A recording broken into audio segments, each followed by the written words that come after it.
Welcome back to Advertising is Dead with Suhas. Suhas, welcome to the show. Thank you so much for the invite. Suhas, when you and I spoke during one of our pre-chats a while back, one of the things that really excited me about what you're building out is, there's this entire conversation around mobility, right? How all of us moving is fundamentally changing, and how kind of technology that you're building out and the entire this entire segment is building out is really being able to drive that. What I'd love to start off with is to get your perspective on the entire market itself in terms of how you've seen it, what interested you in it, and we'll take it from there. Uh, Great. So, if you look at EV industry in India, it is around 12 years old. It started in 2008, 9 with Okinawa. So, the EV is something that has been there from pretty much a decade now, but there is no traction in that because of Chinese scooters that come in. A lot of customers today point out at the low quality, zero range, replacing the battery within a year's time. Some have even complained about 6 months of time, right? Lead acid batteries. So it's not really mature enough for people to actually look at EVs as an alternate option to ICs. So that has always been a pain point in industry. I mean, across the globe. So things started moving maybe late 2015 when the lithium ion technology progressed even more further and it was introduced into India, right? So if you look at a perspective, market opportunity perspective, it is a 2 crore vehicle per annum sale, right? It's a big market, $600 million approx estimated by 2023. It's a big market thing, and India is the largest two-wheeler consumer across the globe. So every other technology that can be bought out in the world can be first experimented in India. That's what the industry statements are, right? Tried in India. If you're successful, you can do it anywhere else. So that's on the market side of things. How I got into it is more to do with the kind of passion I come through for design, for solving problems, because that has been my motto since my childhood. And I always pick up things which I think is problematic, sometimes to me, sometimes to a large mass. So I try and form multiple combinations of solutions and then try and experiment with that. So that's been my journey throughout my life. Be it in studies, be it in college times, be it with sports, be it with any kind of field that I'm interested in. Interestingly, I wanted to do mechanical engineering, but I went into architecture after my 12th standard. That's because I got a seat in architecture and I didn't get a seat in mechanical engineering. Yeah. But I was good at sketching and also all things. So my dad is a civil engineer, so asked me, okay, you are good at design. Why not pursue it? You might find something you love. Uh, I got into it. I explored design. I understood, aesthetics, color choices, designing, things in small spaces. It was an interesting journey, but there were things missing in me. I was not really into it as supposed to, solving problems and earning money. Money is one of the thing I started, earning at the age of around 16. Mm-hmm. I used to sell, there were small Beyblades that come in the picture, all sorts of things I used to sell through markup of around 5 rupees, 10 rupees at my school days. So that's something that remained all the time. So that was there. So I looked into pursuing a few startups, one mainly in robotics, which I had a very brief interest in. In 2016-17 was the time when I started looking at it. Didn't It didn't really fly because first thing is because I was not really mature enough to understand what kind of how to have a business plan around it. Ideas are great, implementation matters, right? So I Mm-hmm. was weak at implementation, though the idea was great. Many people told that it was amazing. You did, but that gave eventually I failed at it, but that gave me a lot of experience in terms of what to do and what not to do. Gave me a lot of exposure towards how investors look at a startup, because I had briefly met a few investors, angel investors, who advised me on a lot of things. So I learned a lot of things in 2017, late 2017.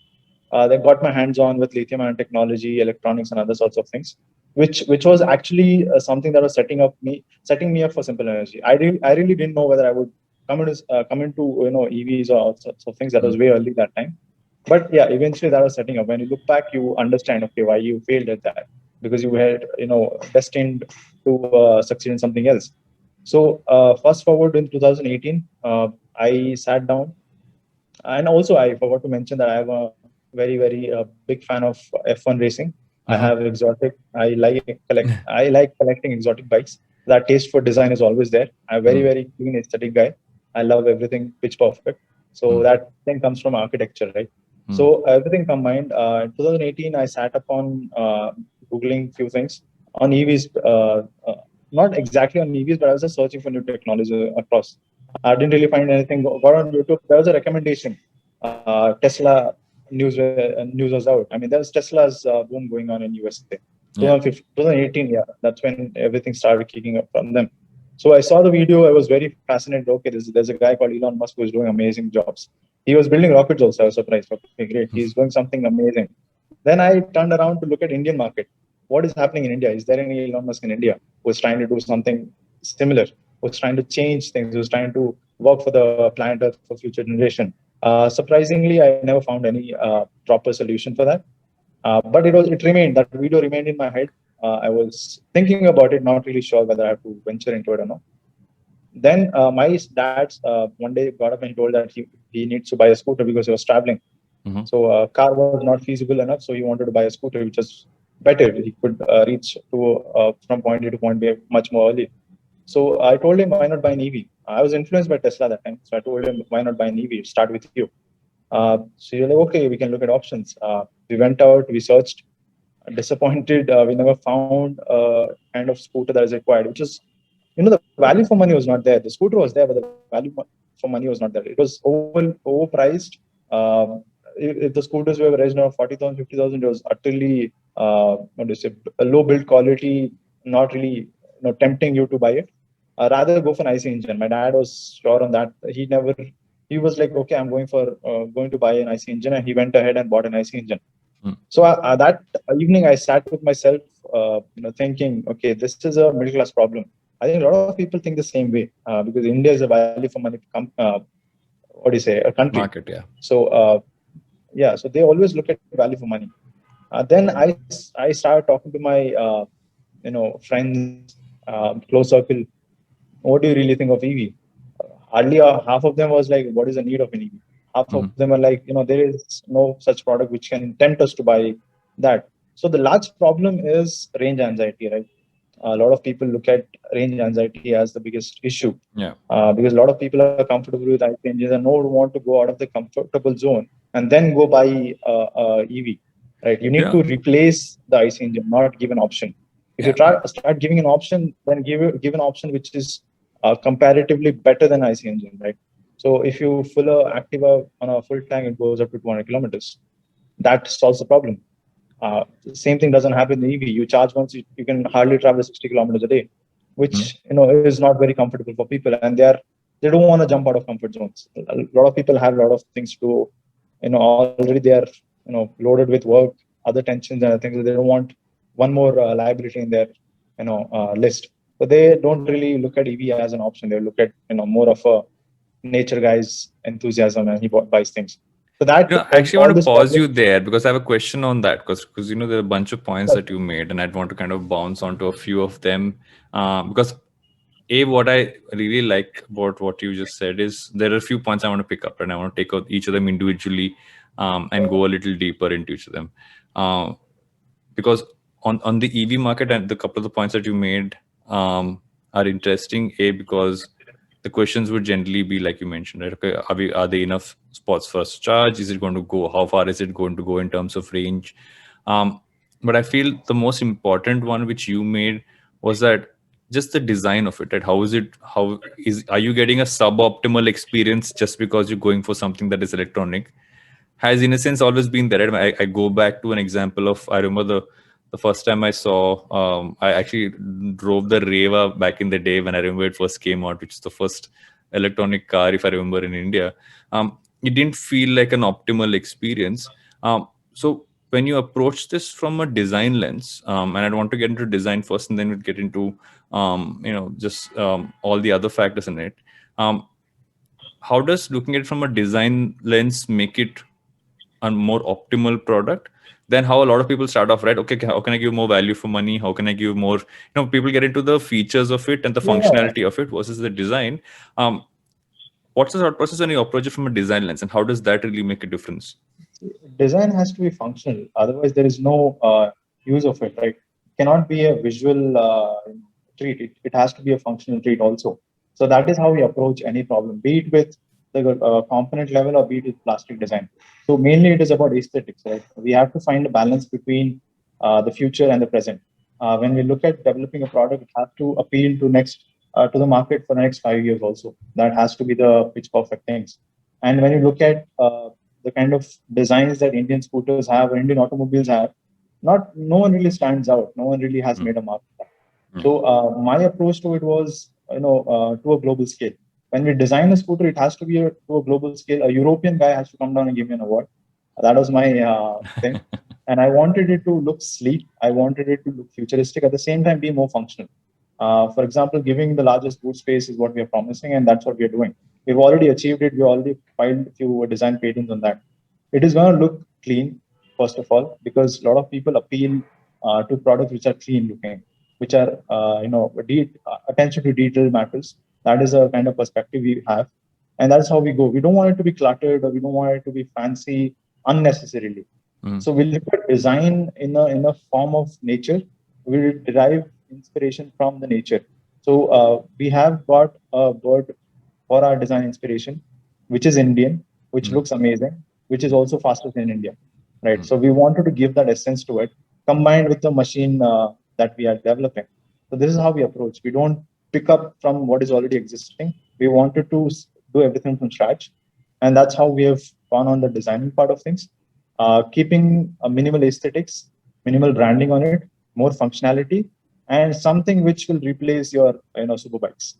mm. Definitely on that ground. Yeah. You will find a lot of design elements on this which India has not witnessed Mm, ever in the Indian scooter market.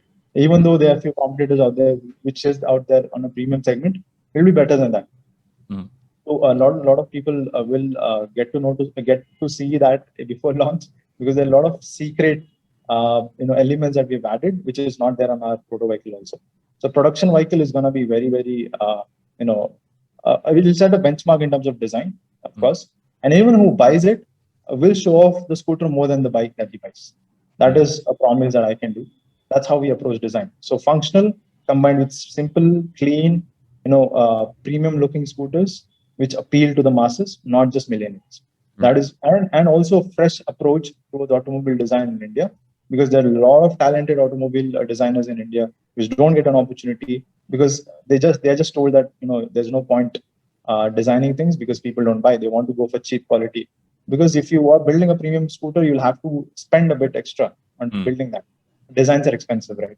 So that's how they fly out to Europe or Germany, where the things are made. I mean, the premium cars or supercars are made, which are known for design also. That's You what I want to change with India.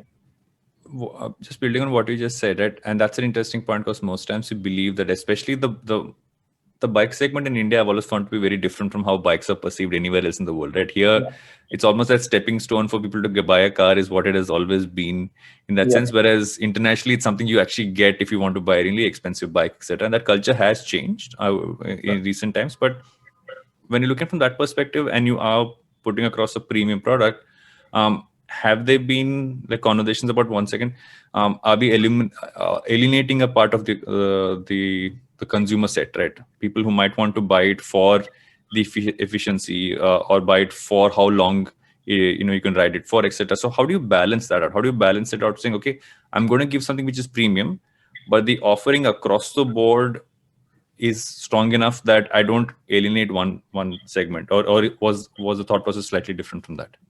true. It depends on the market, approach. When you look at, there are different sets of market size, right? If you look at urban mobility, it is a bit different. If you look at tier two, tier three cities, it's a bit different. The requirements are different at different cities and different demographics. So if you look at in that perspective, then it's going to be a difficult for one product to satisfy them. It has to Mm, be on a multi-layered product which can serve for the right purpose. So I'll speak more on the urban mobility because mm, that is where the highest consumers are on the two-wheeler part. Bangalore is the highest two-wheeler consumer. So that is a kind of example I want to give. But again, coming to the mass market appeal of the product, rather than favoring one part of the section, rather than I mean, not you know sufficing the kind of requirement that second section might have. Someone might prefer this, someone might prefer that. How do you balance that? It's very important where where we understand the functionality part of things, and then combine that with the aesthetic part of things, right? First, we have to address the aesthetics. Then comes your functionalities. Then comes your applications, right? First, we understand what is the kind of requirement in urban mobility, what is the kind of requirement in a smaller cities or rural areas.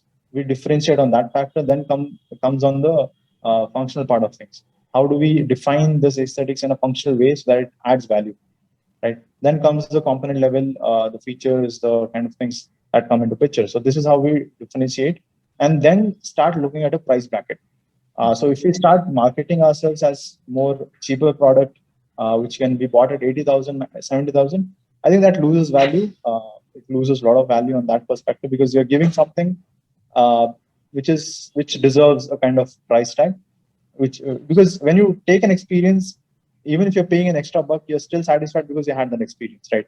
So you'll have to sometimes shell out a bit more, just to give that get that extra experience, which is worth while in the social currency. You can call it a social currency or social tax for that Yeah. matter. Yeah. But at the same time, maintaining that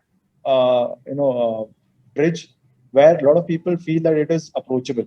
We can cross that bridge and buy that, rather than making it a Mount Everest to climb, right? So if you look at a traditional IC engine scooter price, 98,000 rupees to 1 lakh rupees, we are pricing it at 1 lakh 10,000 to 1 lakh 20,000. So it still falls under premium category. But if you look at on a commercial standpoint, you're saving 70,000 rupees in 5 years on petrol, right? So 10,000 extra, but you're getting way more features, more futuristic and next generation automobile, which you can definitely look at.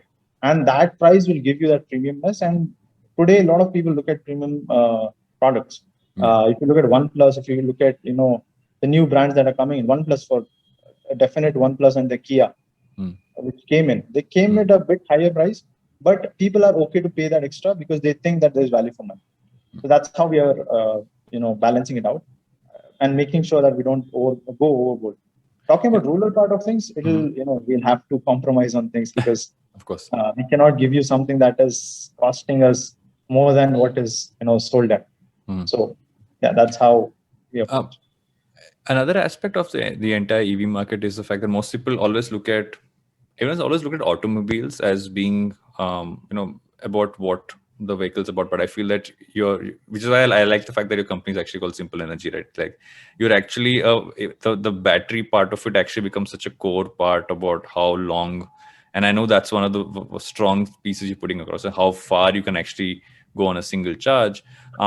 But in a country like India, there are obviously challenges about how do you kind of set up the infrastructure for charging stations. How do you kind of build out that entire system, because we almost it's like an overhaul of an entire system that has been there for so long. um, how have you looked at that part of it while you're looking to launch the product and say, okay, fine, there's one part which is the design and the product, the other part is the infrastructure to a large extent is missing. So how do you Yeah. kind of build that in, and how are you looking at that aspect? So glad you mentioned about the company name, Simple Yeah. Energy. So Yeah. the word simple came into the picture for the same reason as that we wanted to make people's life simple. We didn't want to complicate the lives, Yeah. right? And we wanted to make that transition very smooth, clean, and very customer friendly.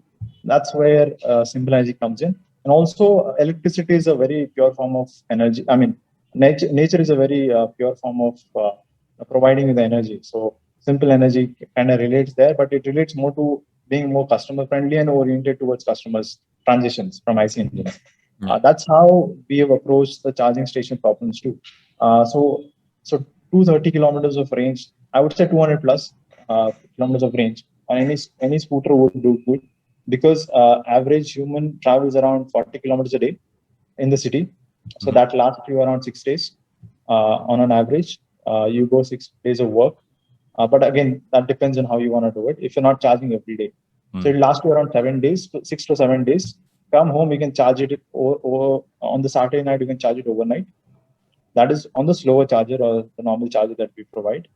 Otherwise, you can remove the battery, take it home, charge in your fast charger that we will give you for home, and you can charge it in 2 hours, right? So you don't really have to depend on a charging station.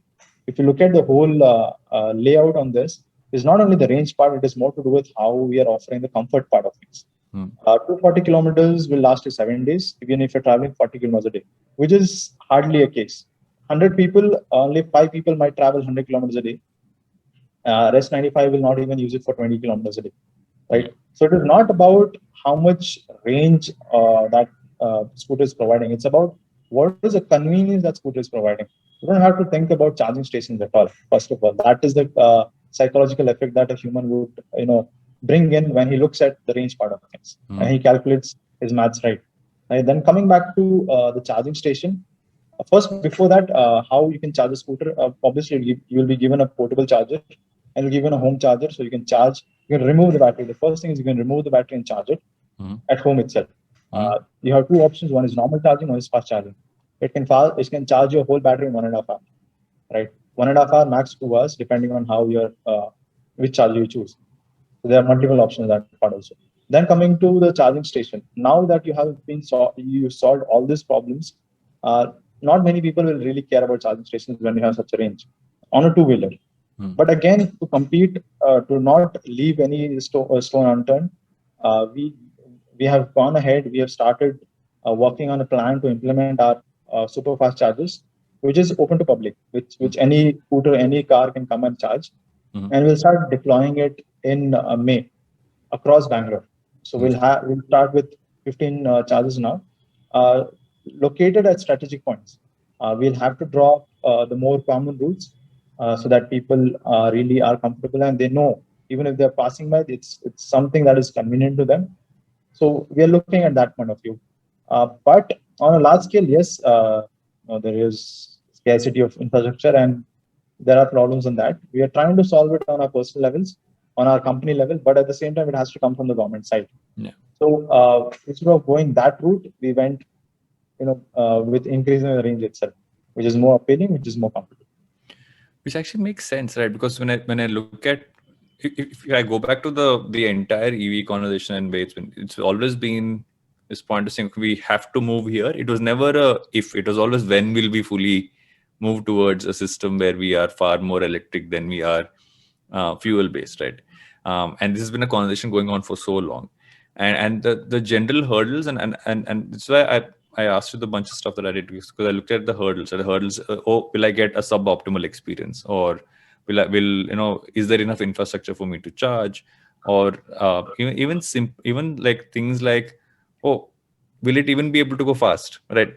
I remember that as being one of the first questions people would generally ask. Electric ones don't go faster than a certain speed. So um, there are all these questions, and that's kind of stalled the growth of it. Why do you think now is a time when we finally seeing this as a strong growth aspect, especially in the Indian market? I know globally there's a bunch of stuff happening, but in the Indian market, why are you seeing this as a great time for this entire sector and how it's scaling up? Can you reframe that question again? I'm just saying that if you're looking at the fact that the conversation around EVs has been there for a while, right?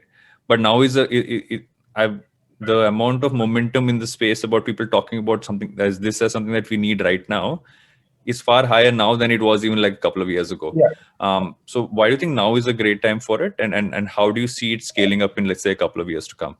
So if you look at 10 years back, a decade back, per kilowatt would cost you around $1,000. Hmm. Now it is costing $100. So that is the price difference that has come in. Lithium ion technology started picking up popularity post 2015. A lot of people a lot of people didn't have an option of lithium ion technology, right? Earlier, EVs used to be in lead acid. So that has been one of the drawbacks on EV part of it. And not many people really cared about it, right? Then comes fast forward to 2020, 18, 19 was Tesla's time, which boomed up and a lot of things happened there.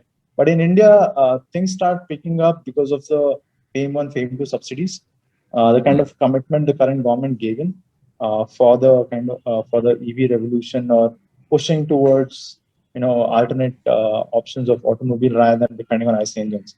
It's more to do with economically dependency that we have as a country on imports of this crude oils. That is one part of it. Second is a lot of people have been connected to smart devices now. A lot of people are aware of what is happening across the globe, and a lot of people looked at EVs. Now that a lot of people are now looking at EVs as an alternate options, and they understand what an EV technology is rather than being unaware of what it was 5 years back. Now there's more a lot of information in the public domain. A lot of YouTubers are there, a lot of YouTube channels are there. Few competitors have come in like Bajaj, TVS, legacy players have come in. They have started creating that awareness that EV can be an option. And now the petrol prices, which have gone up in last couple of years, especially this year. Now people are thinking that okay, now I think EV can be something that I can look at. So it is more to do with how desirable you make the product for the public to buy, Mm. right? If you look at the kind of make in India, made in India kind of appeals that come in, it has come in largely for hardware also. And a lot of people have started looking at automobiles as an alternate startups rather than more of software SaaS-based companies, right? Hardware in India was absent. Not a lot of space tech was happening. Not a lot of hardware tech was happening in startup industry because it's capital intense. But Mm. things have changed in the last couple of years. More people are inclined towards EVs, space technologies, are aware of what is happening on the global trend, and are willing to take this same initiative in India. And thanks to so many startups in India, there are 170 EV startups in India.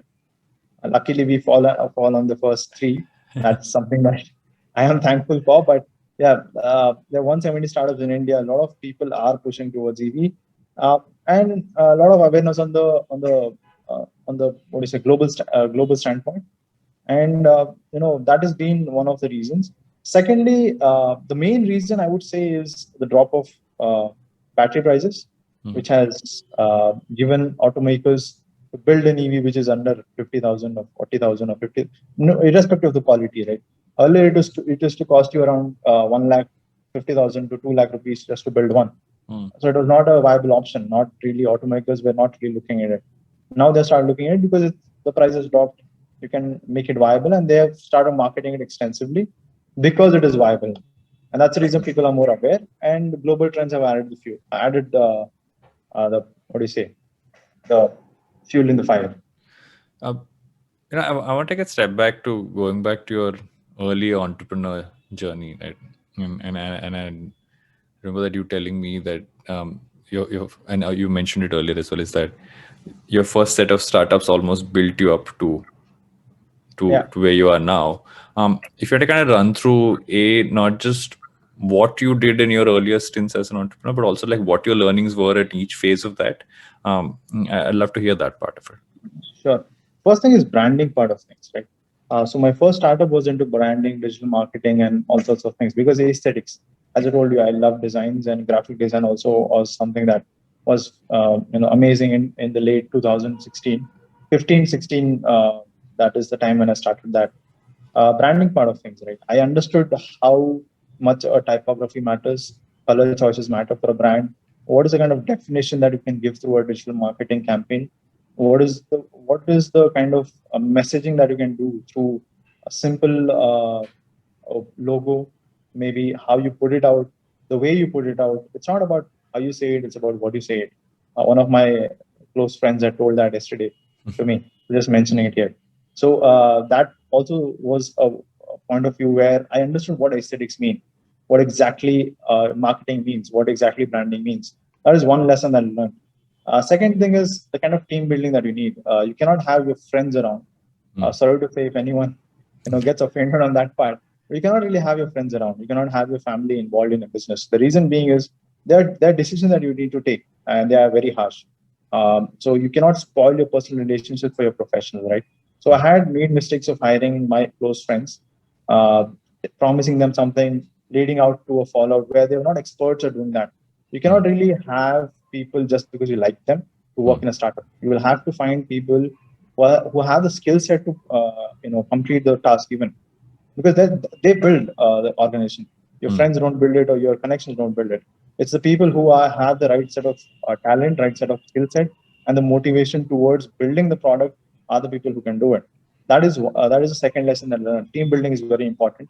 Core members define you, and they have to be very professional people rather than a personal connections, right?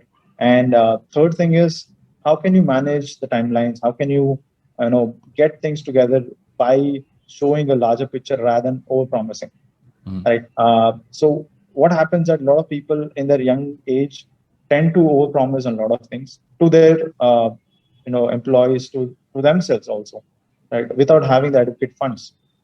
So you need to Mm. have a proper timeline. So if you're planning to raise funds, you need to tell your employees very honestly that it might take a year, it might take 2 years, Mm. right? It is a very upfront conversation. Transparency is very important. What So mistakes I made was not really take this into account, promising timelines like 3 months, 2 months, 1 month. You run out of cash. I come from a middle class background. I have whatever savings I had, I used to put into it. Mm. So people leave, right? They were not motivated because your vision was important. They were motivated because you were paying them. That is the third mistake I do. Never overpromise. Have your timelines very clear. Fourth is hire people who can give their life a life for this project, right? It can be one or two guys, but you need those guys who really align with your vision. So you need to first clear out what is really important for the company, what are the do's and what are the don'ts to those guys who are the people who want to run the company. A CEO definitely runs a company, but is not really involved in all the aspects. The expertise for that. There is a different kind of thing. I'm a teammate. More than being a leader, a CEO should be a teammate. So I'm a part of the team, right? I need to understand a lot of aspects in that front, and that's how you can streamline things. So it has to be very open conversation.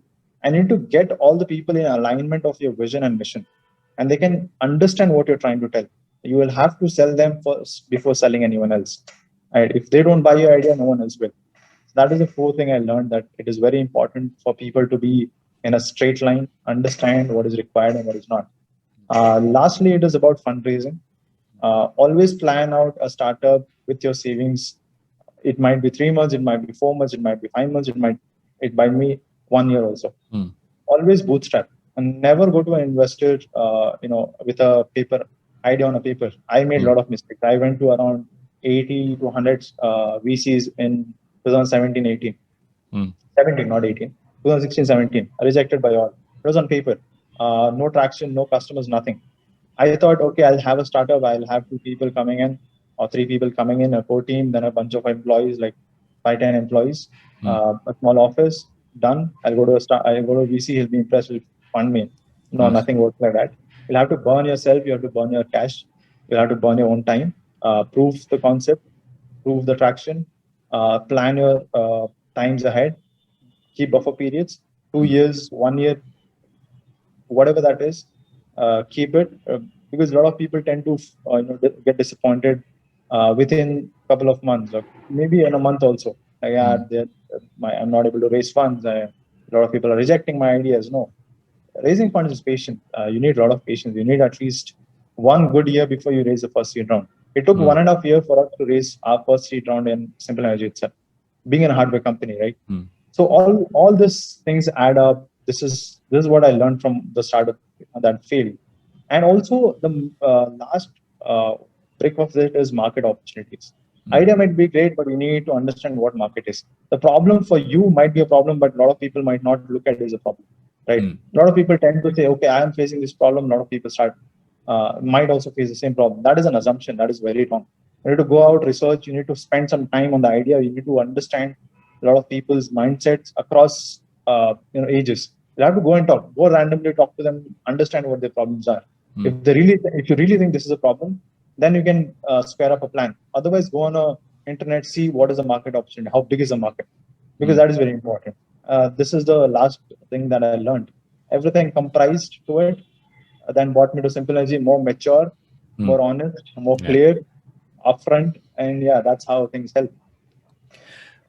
You know, there's some fabulous points there, and I think they all kind of come back to one aspect which I realize is common in everything that you've done, is that and I remember this both from our earlier chat as well as I've seen this as a trend throughout this as well, is that design plays such a core part about how we're not just building an organization and looking at the product, but I have a feeling that in essence, design thinking plays a part in almost every single thing that you focus Yeah. on.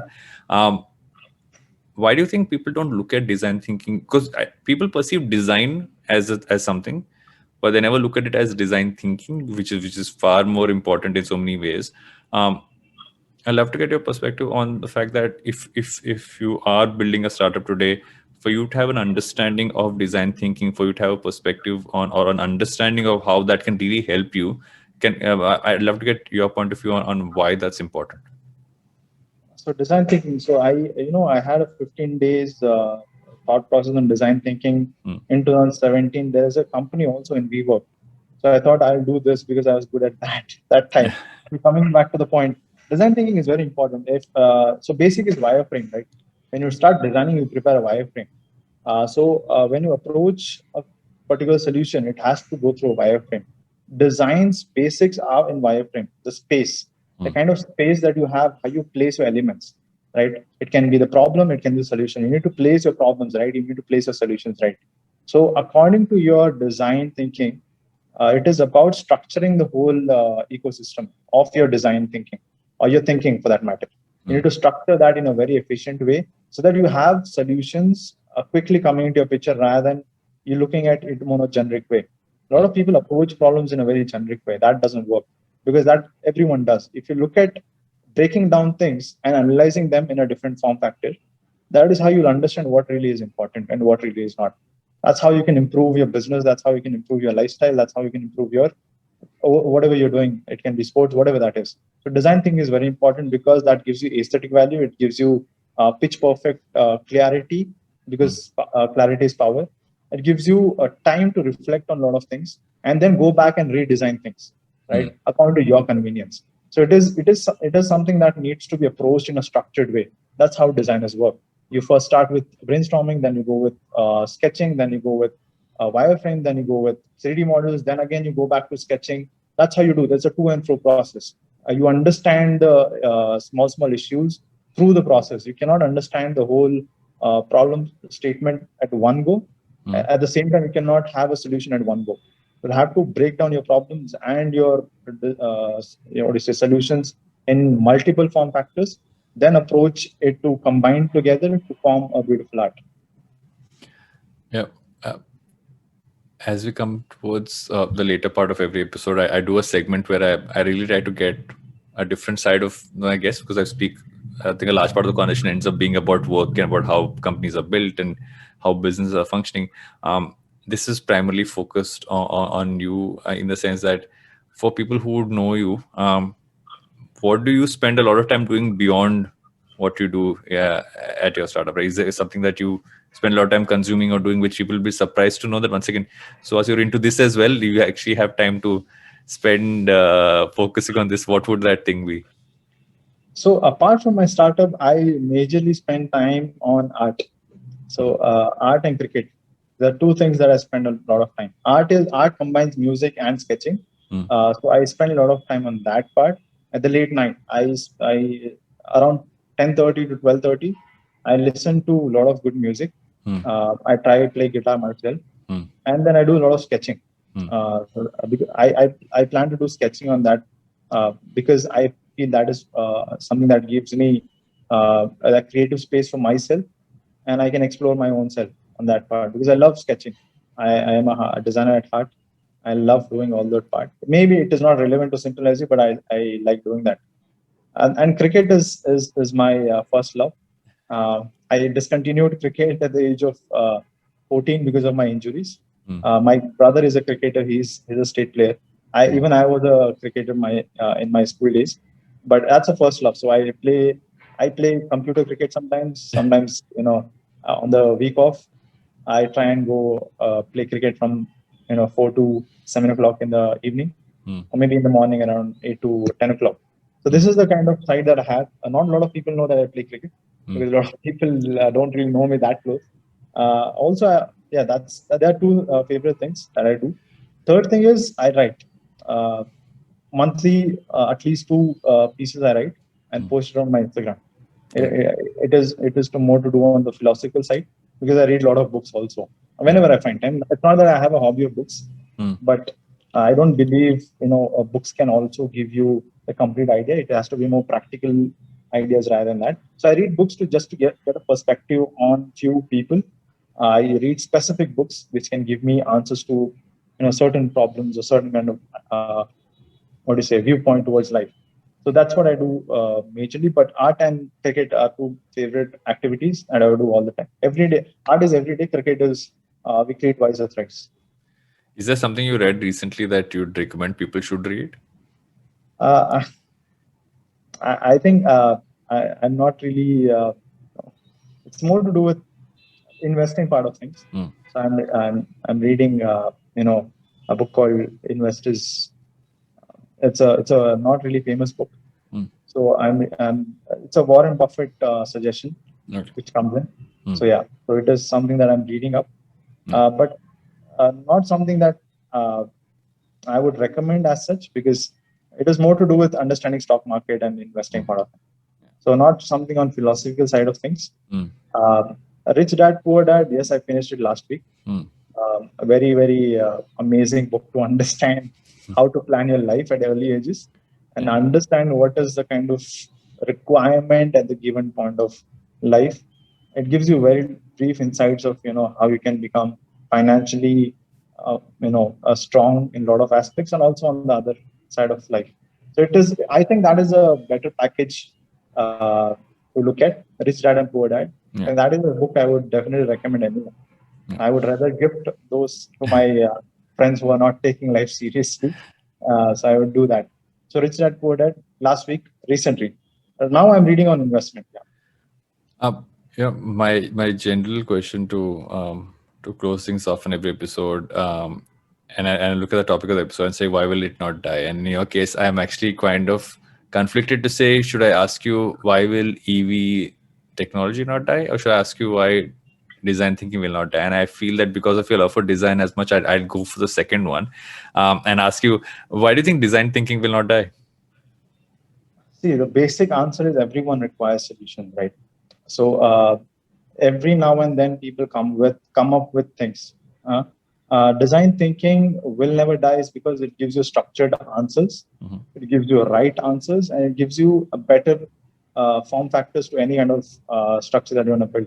It can be in any kind of form factors like life, business, love life, or whatever that is. So design thinking will always remain. It is part of the psychology. It is a part of the way you approach things. A lot of people actually do design thinking. They don't understand they're doing design thinking. A lot of people are unaware of that part. Be it in any kind of field, right? You have to have a structure. Design thinking will never die. Only reason is because people never stop having an eye for aesthetics. People never stop having an eye for a structured way of solution or business or life. It'll never go away because that is in us and it'll always remain with us. It is something that cannot be taken away or given. It is something that is to be discovered. So design is also always about discovery rather than inventing or finding some from somewhere else. So that is something always remain in every human. Thanks so much for doing this to us. It's been a fabulous conversation. Also because I think it gives everyone a broad level as well as uh, focused perspective on the entire market, as well as what I actually liked the most was when we spoke about design thinking and how that can really be used across every aspect of building a startup. Thank you so much Yeah. for coming on Advertising is Dead. Thank you so much. It was my pleasure. Looking forward to having more conversations on things. Likewise.